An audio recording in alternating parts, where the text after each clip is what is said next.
ନୂଆପଡ଼ା ଜିଲ୍ଲା କୋମନା ବ୍ଲକ କୁରେଶ୍ୱର ପଞ୍ଚାୟତ ଖରସେଲପଡ଼ା ଗୋଟିଏ ଗରିବ ପରିବାର କୋହଭରା କଥା।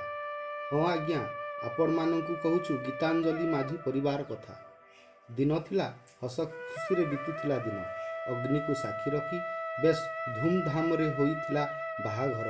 ବିବାହର 1 ବର୍ଷ ଖୁବ୍ ଖୁସିରେ କଟିଥିଲା। ଆଖିରେ କେତେ ସ୍ୱପ୍ନ ଝଲସି ଉଠୁଥିଲା। ଆମର ପୁଅ କି ଝିଅଟି ହେବ, ଖୁବ୍ ଆରାମରେ କାମ କରି ଚଳିବୁ। କିନ୍ତୁ ସୃଷ୍ଟିର ବିଚିତ୍ର ନିୟମ ଆଖିର ଖୁସି ସ୍ୱପ୍ନକୁ ଛଡ଼ାଇ ନେଲା। 3 ମାସ ତଳେ ଗୋଟିଏ ସଡ଼କ ଦୁର୍ଘଟଣାରେ ଚାଲିଗଲା ତାଙ୍କ ସ୍ୱାମୀଙ୍କ ଜୀବନ। ସେହି ଦିନଠାରୁ ବେସାହାରା ହୋଇଗଲେ ଗୀତାଞ୍ଜଳି ମାଝୀ। ଗର୍ଭରେ ତାଙ୍କର କଅଁଳ ଶିଶୁ ଧରି କୋହଭରା ଆଖିରେ ଲୁହକୁ ଚାପି ଧରି ଜନ୍ମ ଦେଇଥିଲେ ଶିଶୁ ଝିଅଟିକୁ।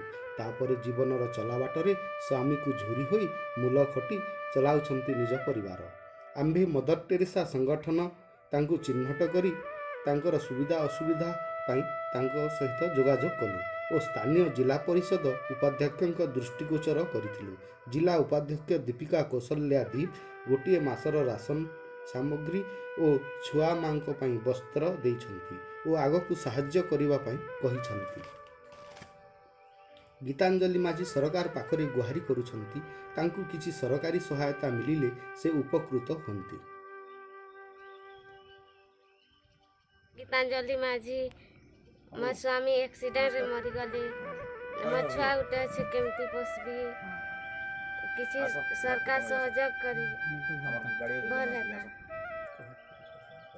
କୁରେଶ୍ୱର ପଞ୍ଚାୟତର ଖରସେଲପଡ଼ାରେ ଲାଷ୍ଟ 2 ମାସ ତଳେ ଆମେ ଇଲେକ୍ସନ୍ ପ୍ରଚାର ଯେତେବେଳେ କରି ଆସୁଥିଲୁ, ସେ ଟାଇମ୍ରେ ମୁଁ ଗୀତାଞ୍ଜଳି ମାଝୀ ନାମକ ଗୋଟେ ଝିଅ ସାଙ୍ଗେ ଭେଟ ହେଇଥିଲି। ତାଙ୍କର ହଜବେଣ୍ଡ ଆକ୍ସିଡେଣ୍ଟରେ ମୃତ୍ୟୁବରଣ କରିଥିଲେ। ସେ ଝିଅର ସେ ଟାଇମ୍ରେ 5 ଦିନ ମାତ୍ର ହେଇଥିଲା। ସେ ଝିଅ ଗୋଟେ ଛୋଟ ଛୁଆ ଥିଲା। ସେ ଅବସ୍ଥା ଦେଖି ମୋତେ ବହୁତ ଦୁଃଖ ଲାଗିଥିଲା।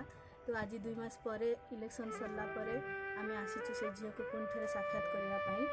ତ ଯାହା ବି ଆବଶ୍ୟକ ହେବ, ସରକାରୀ ଯୋଜନା ଅନ୍ତର୍ଭୁକ୍ତ ଯେତିକି ବି ଅଛି ଯୋଜନା, ସବୁ ଡକୁମେଣ୍ଟ କଲେକ୍ଟ କରିକି ତାକୁ ଆମେ ସାହାଯ୍ୟ କରିବା ପାଇଁ ଆସିଛୁ। ତା ସହିତ କିଛି ଆର୍ଥିକ ସାହାଯ୍ୟ ବି ଆଜି ଆମେ ଦେଇଛୁ।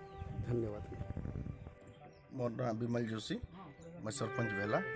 मुई बर्तमान ए पाक आसती शुणली एमता कथा जे आम जिला भाइस चेयरमैन आसचन आ मत बहुत खुशी लगला पदक्षेप देखिक। भगवान करूँ से सबुदिन टाइप पदक्षेप नहीं लोक सेवा कर। धन्यवाद।